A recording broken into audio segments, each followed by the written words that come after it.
S. Thermokinetic theory of gases का numerical 33. A uniform tube closed at one end contains a pellet of mercury 10 centimeter long. When the tube is kept vertically with the closed end upward, the length of the air column trapped is 20 centimeter. Find the length of the air column trapped when the tube is inverted so that the closed end goes down. और atmospheric pressure दिया है 75 centimetre of mercury. तो इस numerical में यहाँ पे हमें एक ट्यूब दी हुई है और इस ट्यूब में यहाँ पे एक मर्क्यूरी का पेलेट होगा। और ये पेलेट मतलब क्या कि जो मर्क्यूरी होगी सपोज ड्राई हो गई तो यहाँ पे जैसे कि बुलेट होती है उस तरह से यहाँ पे बन जाएगी। और इसके ऊपर यहाँ पे एयर है। अब ये ट्यूब जो होगी इसका एक एंड ओपन और एक एंड क्लोज, तो क्लोज्ड एंड जो होगा वो अपवर्ड, मतलब इस ट्यूब को ऐसे इन्वर्टेड किया है। अब ये इन्वर्टेड है और इस एयर में इसको ऊपर के कॉलम में जो एयर ट्रैप हो गई है, ये एयर का कॉलम दिया है 20 सेंटीमीटर और इस प्लेट का कॉलम दिया है 10 सेंटीमीटर। तो इस कंडीशन में अभी नीचे नहीं गिर रहा है, मतलब ये ऊपर से एयर का कुछ वेट होगा, मतलब फोर्स होगा और इस एरिया पे एक्ट हो रहा है, मतलब ऊपर से कुछ प्रेशर होगा इस एयर का, प्लस ये जो मर्क्यूरी प्लेट है वो भी डाउनवर्ड डायरेक्शन में कुछ प्रेशर एग्जर्ट करेगी और उस प्रेशर को बैलेंस करने वाला प्रेशर अपवर्ड डायरेक्शन में यहाँ पे होगा। और ये कितना होता है, ये होगा एटमॉस्फेरिक प्रेशर। तो ऐसा नहीं कि एटमॉस्फेरिक प्रेशर सिर्फ ऊपर से, एटमॉस्फेयर ऊपर होता है तो ऊपर से नीचे की डायरेक्शन में एटमॉस्फेरिक प्रेशर होता है, ये जरूर नहीं। सपोज ये है तो यहाँ पे ऊपर से नीचे इस सरफेस पे भी एटमॉस्फेरिक प्रेशर है, यहाँ पे भी एटमॉस्फेरिक प्रेशर है, यहाँ पे भी एटमॉस्फेरिक प्रेशर है, यहाँ पे भी एटमॉस्फेरिक प्रेशर है। तो ये यहाँ पे ये ओपन है तो यहाँ पे यहाँ पे जितना प्रेशर है उतना ही यहाँ पे अंदर प्रेशर है और वो प्रेशर एटमॉस्फेरिक प्रेशर है। तो इस तरह से बैलेंस हो गए। अब इस ट्यूब को ऐसे उल्टी करनी है, मतलब ये क्लोज्ड इन डाउनवर्ड डायरेक्शन में आ जाएगा। तो उस केस में क्या होगा कि ये ऊपर ओपन है, मतलब यहाँ पे कौन होगा, अब ये होगा एटमॉस्फेरिक प्रेशर। अब ये मर्क्यूरी प्लेट ये भी इसका वेट भी डाउनवर्ड डायरेक्शन में होगा, मतलब उसका प्रेशर भी डाउनवर्ड डायरेक्शन में भी होगा, प्रेशर ऑफ मर्क्यूरी। अब क्या होगा कि ये दो प्रेशर इस एयर जो ट्रैप्ड है उसे डाउनवर्ड डायरेक्शन में, मतलब ये जो एयर यहाँ पे 20 सेंटीमीटर का कॉलम था इसे डाउनवर्ड डायरेक्शन में पुश कर रहे हैं। तो पुश होगी भी तो उसका वॉल्यूम कम होगा, वॉल्यूम कम होता है तो प्रेशर इंक्रीज होता है, इनवर्स रिलेशन होता है दोनों में, तो प्रेशर इंक्रीज होगा और ये दो प्रेशर को बैलेंस करेगी यहाँ से।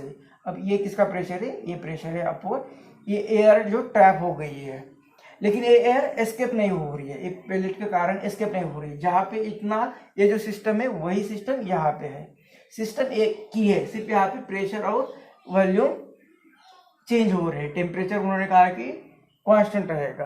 तो यहाँ पे प्रेशर वॉल्यूम टेम्परेचर का दोनों में रिलेशन हमें आइडियल गैस से पता होता है, क्या कि इसका pressure volume upon temperature is equal to, उस केस में प्रेशर वॉल्यूम और टेम्परेचर, और ये टेम्परेचर कांस्टेंट है, तो ये बॉयल्स लॉ हो गया, ये हो गया बॉयल्स लॉ।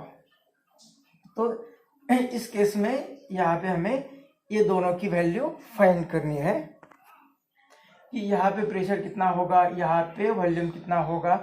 तो ये जो एयर ट्रैप होगी यहाँ पे जो प्रेशर होगा फाइनल वो डाउनवर्ड डायरेक्शन में पुश किया है, तो ये एयर इसका वॉल्यूम कम होगा, मतलब इसकी लेंथ, एरिया तो सेम है, यहाँ पे एरिया सेम है, मतलब लेंथ कम होगी, तो वो लेंथ कितनी होगी ये हमें फाइंड करना है कि एयर ट्रैप जो हो गई तो वर्टिकल लेंथ जो होगी इसकी हाइट वो कितनी होगी ये फाइंड करना है। तो पहले तो ये प्रेशर, इसका प्रेशर इस एयर के, अब ये सिस्टम के बारे में हमें, इस सिस्टम के बारे में ही हमें डिस्कस करना है। तो ये सिस्टम यहाँ पे प्रेशर कितना होगा, तो देखते हैं इक्विलिब्रियम जब आया था तब ये ऊपर का जो प्रेशर है एयर का, प्रेशर ऑफ एयर वो कितना, उस कॉलम ने जितना प्रेशर एग्जर्ट किया P1 इसे कहते हैं, प्लस ये डाउनवर्ड डायरेक्शन में मर्क्यूरी का भी प्रेशर होगा PHG और is equal to upward direction में ये एटमॉस्फेरिक प्रेशर। अब ये P1 कितना है, ये P1 इज इक्वल टू ये इस साइड में चला जाएगा, तो ये एटमॉस्फेरिक प्रेशर कितना है, तो हमें दिया है कि 75 सेंटीमीटर ऑफ मर्क्यूरी। ये कितना है, ये प्रेशर का फॉर्मूला हमें पता है, प्रेशर क्या होता है H ρg, फ्लूइड मैकेनिक्स में ये पढ़ा है। तो ये एटमॉस्फेरिक प्रेशर मतलब ये हाइट दी है 75 सेंटीमीटर ऑफ HG। तो ये H कितना है यहाँ पे 75 H हो गया, और रो G, रो किसका है मर्क्यूरी का, और ये इस साइड में चला जाएगा तो ये माइनस P प्रेशर ये मर्क्यूरी का जो प्लेट है वो एग्जर्ट कर रहा है, वो कितना, तो ए बी एच रो जी, कितनी H मर्क्यूरी का कॉलम कितना है तो 10 सेंटीमीटर, तो मतलब है 10 रो जी, तो 10 रो जी, तो इतना प्रेशर आ जाएगा। मतलब ये प्रेशर कितना आ जाएगा 65 रो जी, इस तरह से रख देते हैं। उसी तरह से इस सिस्टम के लिए तो ये लिखते हैं हम व्हेन, इस सिस्टम से 1 लिखते हैं और ये सिस्टम 2 लिखते हैं। तो फॉर सिस्टम 1 ये लिखते हैं कि when closed surface is upward, when closed surface या क्लोज्ड एंड इज अपवर्ड, तो उस केस में ये प्रेशर। अब उल्टा जब कर दिया तब इस केस में क्या हो रहा है, एटमॉस्फेरिक प्रेशर डाउनवर्ड डायरेक्शन में। तो मतलब हमें क्या फाइंड करना है, व्हेन क्लोज्ड एंड क्या होगा डाउनवर्ड, तो उस केस में ऊपर का प्रेशर कितना है, प्रेशर एटमॉस्फेरिक प्रेशर प्लस ये मर्क्यूरी प्लेट का प्रेशर भी डाउनवर्ड डायरेक्शन में है, is equal to air upward direction में फोर्स प्रेशर एग्जर्ट कर रही है।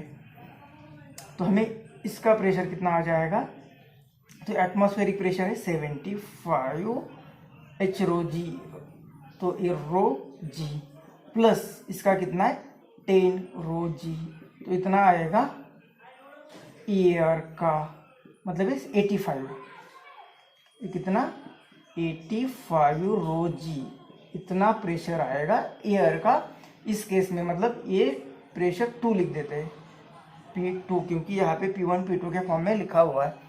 और इसका वॉल्यूम कितना आएगा, इसका वॉल्यूम P1 V1 भी चाहिए, तो ये V1 इसका ये सिलेंडर है, तो एरिया इंटू हाइट, एरिया इसे A लिखते हैं, तो इसमें वॉल्यूम V1 कितना, वॉल्यूम लिखते हैं एरिया A और हाइट 20 सेंटीमीटर, और यहाँ पे V2 कितना लिखना है, तो ये एरिया A और हाइट कितनी है वो पता नहीं, वही तो फाइंड करनी है, L लिखते हैं। तो ये V1 V2 मिल गया, P1 P2 मिल गया, तो इस इक्वेशन में पुट करके हम ये लेंथ फाइंड करने वाले हैं। तो ये प्रेशर आ गया 65 रो जी, वॉल्यूम V1 आ गया, area into 20 is equal to P2 कितना आ गया, ये 85 रो जी, 85 रो जी, और V2 मतलब E, area into L, area into L, तो इतना आ जाएगा। ये एल फाइंड करना है, एरिया चला जाएगा, रो जी भी चला जाएगा, तो यहाँ पे आ रहा है ये 65 इंटू 20 और ये 85 डिवाइड होगा, तो ये आ जाएगा एल।